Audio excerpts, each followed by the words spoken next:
नमस्कार, मी डॉक्टर शिवारी वाघ, संचालक aspire education institute, Chhatrapati Sambhajinagar. विद्यार्थी मित्रांनो, आज एक आपण अतिशय महत्त्वाच्या विषयावर व्हिडिओ पोस्ट करणार आहे. बरेचसे विद्यार्थी आणि पालक हे आता जेवढ्या काय महाराष्ट्रामध्ये किंवा नॅशनल लेवलच्या ज्या परीक्षा असतात त्या संदर्भाने जे काय तयारी आहे ती आता अंतिम टप्प्यात आहे असं म्हटलं तरी चालेल.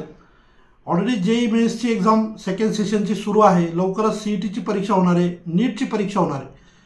परंतु महाराष्ट्रासह भारतामध्ये ज्या परीक्षेसाठी अनेक विद्यार्थी प्रयत्न करत असतात ती म्हणजे नीट परीक्षा. नीटच्या माध्यमातून मेडिकलच्या प्रवेशासाठी जवळजवळ सगळ्यांचीच इच्छा असते की आपला विद्यार्थी हा MBBSला गेला पाहिजे किंवा मेडिकलच्या कुठल्या तरी चांगल्या कोर्सला तो एनरोल झाला पाहिजे. आणि त्यासाठी कॉमनली जी परीक्षा कंडक्ट केली जाते ती म्हणजे नीट परीक्षा. आणि बरेचसे पालक, आता मी गेली 2004 पासून एज्युकेशन फील्डमध्ये काम करतो आणि या दरम्यानच्या काळामध्ये अनेक असे विद्यार्थी आहेत की ज्यांचं करिअर मी सगळं घडताना पाहिलेलं आहे. पूर्वीच्या काळामध्ये म्हणजे काही वर्षापूर्वी मी क्लासेस इंडस्ट्रीमध्ये काम करायचो, तेव्हाही मुलांनी कशा पद्धतीनं तयारी केली पाहिजे, शेवटच्या टप्प्यामध्ये या परीक्षेच्या संदर्भानं कशा पद्धतीनं आपण सामोरं गेलं पाहिजे, तर यासाठीचा बऱ्यापैकीचा अभ्यास माझा आहे. अर्थात मी कुठल्याही सब्जेक्टचा फॅकल्टी नाही, परंतु जे मुलांची ओव्हरऑल जी काय परिस्थिती असते त्या दरम्यानची, त्या काळातली शेवटच्या टप्प्यामध्ये, त्याचा मला जबरदस्त असा अभ्यास आहे. बरेचसे टीचर वर्गात येऊन शिकून जातील, परंतु प्रत्येक वर्षी जवळजवळ आपल्याकडं 600-700 मुलं असतात. त्या प्रत्येकांशी माझं बऱ्याचदा इंट्रॅक्शन होतं, प्रवेश प्रक्रियेच्या दरम्यान होतं. त्याच्या आधीचे अनुभव बऱ्याचदा आपल्याला माहिती होतात. आणि म्हणून आपण आजच्या या व्हिडिओमध्ये शेवटच्या या टप्प्यामध्ये म्हणजे नीट परीक्षा 5 मेला जाहीर झालेली आहे, तर राहिलेल्या या आज ऑलरेडी 7 एप्रिल आहे, म्हणजे इथून पुढे समजा एक 25 दिवसाचा कालावधी आहे. तर या 25 दिवसाच्या कालावधीमध्ये तुम्ही नीटसाठी असं काय करू शकता की ज्यामुळं तुमचे 50 ते 100 मार्क वाढू शकतील. जे विद्यार्थी आता ऑलरेडी 500पर्यंत आहे ते 550, 570पर्यंत कसे जातील, जे ऑलरेडी 450पर्यंत ते 550पर्यंत कसे जातील, हे सगळं सांगण्याचा प्रयत्न, त्यासाठी तुम्ही काय काय केलं पाहिजे हे सगळं या विषयामध्ये या व्हिडिओच्या माध्यमातून आपण या ठिकाणी मुलांसाठी आणि त्यांच्या पालकांसाठी या ठिकाणी ही चर्चा करणार आहोत. तर सर्वात प्रथम मुलांनी या पुढच्या 27 दिवसामध्ये किंवा 25 दिवसामध्ये पहिला भाग काय केला पाहिजे, तर ज्या सराव परीक्षांना तुम्ही आता सामोरे जात आहेत, तर या सराव परीक्षा आता ऑलरेडी जे रिपीटर आहेत त्यांचा सिलेबस ऑलरेडी 11-12मध्ये एकदा झाला आणि रिपीट करताना या वर्षभरात एकदा झाला, म्हणजे सिलेबस बऱ्यापैकी पूर्ण झालेला आहे. तर आपला पहिला प्रयत्न हा असला पाहिजे की आपण फुल लेंथ परीक्षा किती सॉल्व्ह करतो. माझा असा आग्रह असेल की मी आता मागच्या 6 वर्षापासून प्रवेश प्रक्रिया रन करतो किंवा प्रवेश प्रक्रियेसाठी मुलांना मार्गदर्शन करतो. या दरम्यानच्या काळात जे मुलं 670-680 मार्क्स घेणारे मुलं आहेत आणि जेव्हा आपण त्यांच्याशी बोलतो किंवा त्यांच्या पालकांशी बोलतो तेव्हा असं लक्षात आलेलं आहे किंवा त्यांनी असं सांगितलेलं आहे आपल्याला, त्यांचा जो अनुभव होता तो असा होता की गेले 2-2 महिने रोज एक सराव परीक्षा फुल लेंथ सिलेबसवर, त्याच्यामध्ये मग बॉटनी, झुलॉजी, फिजिक्स, केमिस्ट्री 11+12चा एकत्रित सिलेबस, पूर्ण सिलेबसवर आधारित रोज एक सराव परीक्षा त्यांनी सोडवलेली होती. त्या दरम्यानच्या काळामध्ये एवढ्या सगळ्या परीक्षा सॉल्व्ह केल्यामुळं न्यूमेरिकल्स जे आहेत, जे काय सब्जेक्ट वाईज किंवा कुठल्याही चॅप्टर वाईज जे काय क्वेश्चन्स आहेत, जवळजवळ सगळे क्वेश्चन्स त्यांच्या हाताखालून जातात. मग मी हे म्हणणार नाही की तुम्ही एवढ्या टेस्ट सोडवल्या की लगेच तुमचे मार्क वाढणार, तर नाही.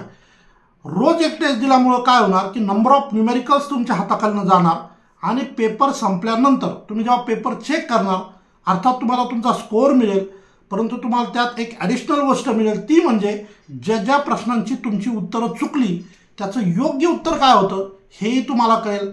म्हणजे काय की चुकलेल्या प्रश्नाचं जर उत्तर तुम्हाला कळलं आणि भविष्यात तो प्रश्न दुसऱ्या प्रश्नपत्रिकेत रिपीट झाला तर तिथं तुमचा तो मार्क जाण्याचा चान्स कमी होतो.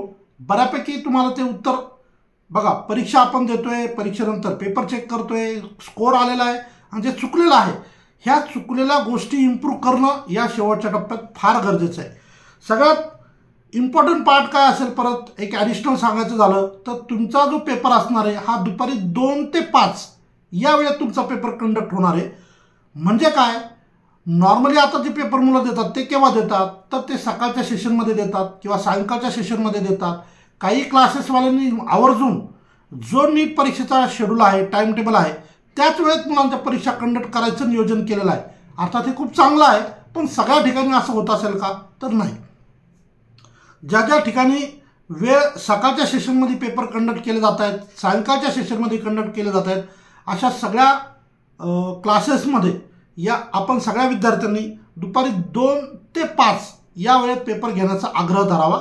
याचं कारण असं आहे की नॉर्मली आपले जे दिवसभराची दिनचर्या आहे, सकाळी आपण फ्रेश होतो, अभ्यासाला बसतो, 10-11 वाजता आपण पेपरला जातो, पेपर देऊन दुपारी 2-2:30ला घरी आलो की आपण थोडंसं आपल्याला रिलॅक्स करायची सवय असते, थोडासा रेस्ट आपण घेतो आणि परत सायंकाळी अभ्यासाला बसतो. म्हणजे जे तुम्ही गेली वर्षभर, 2 वर्ष किंवा 3 वर्ष करतायत त्याची तुम्हाला सवय झालेली आहे आणि नंतर लगेचच एक दिवस जाऊन तुम्हाला दुपारी 2 ते 5 या वेळेत पेपरमध्ये परफॉर्म करायचं आहे. वर्षानुवर्ष लागलेली सवय आणि एका दिवसामध्ये तुम्हाला जाऊन डायरेक्ट जे काही मेहनत केली 2-3 वर्षात ती जाऊन परफॉर्म करायची दुपारच्या वेळेत, जेव्हा की तुम्हाला त्या वेळेत आरामाची सवय आहे आणि मग डायरेक्टली जाऊन पेपर फेस करायचा आहे, तर या ठिकाणी मुलांचा गोंधळ उडतो.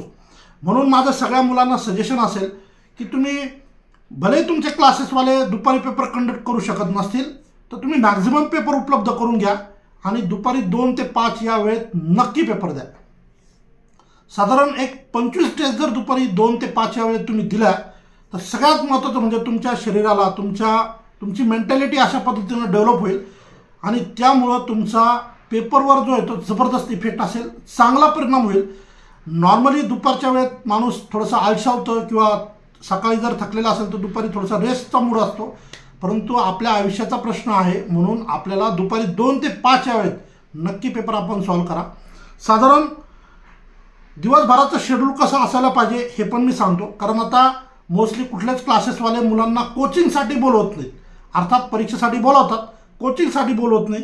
तर एक दिवसभराचं शेड्यूल जर सांगायचं झालं तर पहिलं जर सकाळचा जो सेशन असेल तुमचा, साधारण सकाळी 6 ते दुपारी सकाळी 10 ते 11, 6 ते 11 म्हणजे जवळजवळ 4-5 तास होतात. या वेळेमध्ये आपण रिव्हिजनसाठी वेळ दिला पाहिजे. म्हणजे तुम्ही जेवढे पेपर देणार हे पूर्वतयारी करून रिव्हिजन करून देणं अपेक्षित आहे. लगेचच बसलो आता माझा फुल सिलेबस झालेला आहे, मी चॅप्टर पाहणार नाही, लगेच परीक्षा देतो असं म्हणणं अपेक्षित नाही. म्हणजे काय, रिव्हिजन करून पेपर देणं अपेक्षित आहे. सकाळी 5 तास जर 6 ते 11 तुम्ही रिव्हिजनला दिला तर मधला 11 ते 12, 12 ते 1 आणि 1 ते 2 हा 3 तासाचा वेळ तुम्हाला भेटतो. या दरम्यान तुम्ही थोडंसं रिलॅक्स व्हा, थोडंसं ब्रेकफास्ट वगैरे करा आणि शार्प 2 वाजता तुम्ही पेपर सॉल्व करायला बसा. 2 ते 5 या वेळेमध्ये आपण पेपर देणं अपेक्षित आहे. 5 वाजता तुमचा पेपर संपल्यानंतर लगेचच त्या पेपरचं ॲनालिसिस, त्या पेपरचं चेकिंग, जर ॲन्सर की उपलब्ध असेल तर पेपर चेक करणं, त्याच्यामध्ये जे बरोबर आलं ते तुम्हाला येतं आहे, तुम्ही कॉन्फिडंट होतात, त्याचा तर प्रश्न नाहीच आहे. जे चुकलं आहे त्याचं योग्य उत्तर काय होतं किंवा एखादा चॅप्टरचे प्रश्न तुम्हाला क्वेश्चन पेपरमध्ये आले जे तुम्ही सॉल्व करू शकले नाही, तो चॅप्टरचं रिव्हिजन करणं, त्यातले जे बेसिक कन्सेप्ट जे आपले मिस झालेत किंवा आपण सॉल्व करू शकलो नाही त्यासाठी अजून तासभर देऊन त्या पेपरचं प्रॉपर ॲनालिसिस करणं, जेणेकरून भविष्यात जे क्वेश्चन आज आपले आणलेले आहेत ते भविष्यात जर आपल्या समोर आले तर आपण ते सॉल्व करू शकलो पाहिजे. एवढी तयारी पुढच्या 1 ते 1.5 तासामध्ये तुमची होणं अपेक्षित आहे. म्हणजे 6:30पर्यंत तुम्ही यासाठी वेळ देणं अपेक्षित आहे. त्यानंतर साधारण 6:30 ते 8 वाजेपर्यंत किंवा 8:30पर्यंत तुम्ही रिलॅक्स थोडंसं 10-15 मिनटं घरच्यांशी चर्चा, काही एक 10-15 मिनटं तुम्हाला मोबाईलवर द्यायचा तर तुम्ही देऊ शकता. 8-8:30 वाजता तुमचं थोडंसं लाईट जेवण करून तुम्हाला लगेच अभ्यासाला बसायचं आहे. साधारण 10:30 ते 11पर्यंत म्हणजे 2.5 ते 3 तास तुम्ही परत एकदा रिव्हिजनसाठी रात्री देणं अपेक्षित आहे. रात्री 11ला झोपा, सकाळी परत तुमचं 6 पासून 11 वाजेपर्यंत तुम्हाला रिव्हिजनसाठी द्यायचे असणार आहे आणि परत दुपारी 2 ते 5 यावेळी तुम्ही पेपर देणं अपेक्षित आहे. अशी सगळी प्रोसेस जर तुम्ही फॉलो केली तर मी गॅरंटीनं सांगतो, एकतर तुम्हाला दुपारच्या वेळेत पेपर सॉल्व करायची सवय लागेल, त्यावेळी तुम्ही फ्रेश राहाल, जे की 20-22 दिवसामध्ये तुम्हाला ती सवय लागेल. दुसरा महत्त्वाचा पार्ट, जे क्वेश्चन्स तुम्ही वारंवार सोडवताय त्यातले जे चुकलेले प्रश्न आहेत ते तुमचे परत रिपीट झाले किंवा तुम्हाला भविष्यात ते फेस करावे लागले तर तिथं तुमची अडचण होणार नाही. तुम्ही तिथं ते जे जाणारे मार्क आहे तेही तुम्हाला मिळतील. आणि एवढ्या सगळ्या परीक्षा सॉल्व केल्यामुळं जवळजवळ ओव्हरऑल जो सिलेबस आहे, म्हणजे तुम्ही रिव्हिजन करताय एका बाजूला, दुसऱ्या बाजूला पेपर सॉल्व करताय, त्यामुळे तुमचा कॉन्फिडन्स जबरदस्त वाढेल. आणि हा कॉन्फिडन्स तुम्हाला जर 400 मार्क्स येत होते तर तो 500पर्यंत घेऊन जाईल. ज्या मुलाचे 500 मार्क्स येत होते तो 600पर्यंत घेऊन जाईल. ही कुठलीही जादूची कांडी नाही आहे, हा फक्त बेसिक पार्ट आहे जीवनाचा की तुम्ही व्यवस्थित रिव्हिजन करा आणि परीक्षेची व्यवस्थित प्रॅक्टिस करा आणि जिथं जे तुम्हाला समजलेलं नाही आहे त्यासाठी तुम्ही परत रिव्हिजनला वेळ द्या किंवा तुमचे डाऊट्स असतील तर ते तुमचे जे काही संबंधित फॅकल्टी आहे त्यांच्याशी चर्चा करून ते क्लिअर करून घ्या, जेणेकरून फायनल एक्झाममध्ये तुम्हाला परफॉर्म करायला मदत होईल. सो बऱ्याचशा पालकांचा आणि विद्यार्थ्यांची विचारणा होती, सर शेवटच्या महिनाभरात आता आपण काय केलं पाहिजे, कशा पद्धतीनं पुढे गेलं पाहिजे. तर मी सगळ्यांना हेच सांगेल जे आत्ता तुम्हाला व्हिडिओच्या माध्यमातून सांगितलं आहे. आता कुठेतरी क्लासेस लावून वेगळं काहीतरी करायचं, क्रॅश कोर्स करायचा हा वेळ राहिलेला नाही आहे. मॅक्झिमम परीक्षा देणं, जे चुकलेले विषय आहे, चुकलेले प्रश्न असेल त्याचे योग्य उत्तर काय आहे हे जाणून घेणं आणि ज्या ज्या चॅप्टरमध्ये आपण परफॉर्म करायला कमी पडतो त्या चॅप्टरचं व्यवस्थित रिव्हिजन करणं, म्हणजे ही सातत्यानं ही प्रोसेस जर तुम्ही महिनाभर केली तर निश्चितपणे तुमचं MBBS कुठेही जाणार नाही. सो एक महत्त्वाचा सल्ला ॲस्पायर एज्युकेशन इन्स्टिट्यूटच्या माध्यमातून आपल्या सगळ्या विद्यार्थ्यांसाठी, पालकांसाठी या ठिकाणी दिला. व्हिडिओ मॅक्झिमम गरजू विद्यार्थ्यांपर्यंत शेअर करा आणि अजून तुमचे काय प्रश्न असतील तर नक्की या व्हिडिओच्या कमेंट बॉक्समध्ये मेन्शन करा. धन्यवाद. थँक्यू.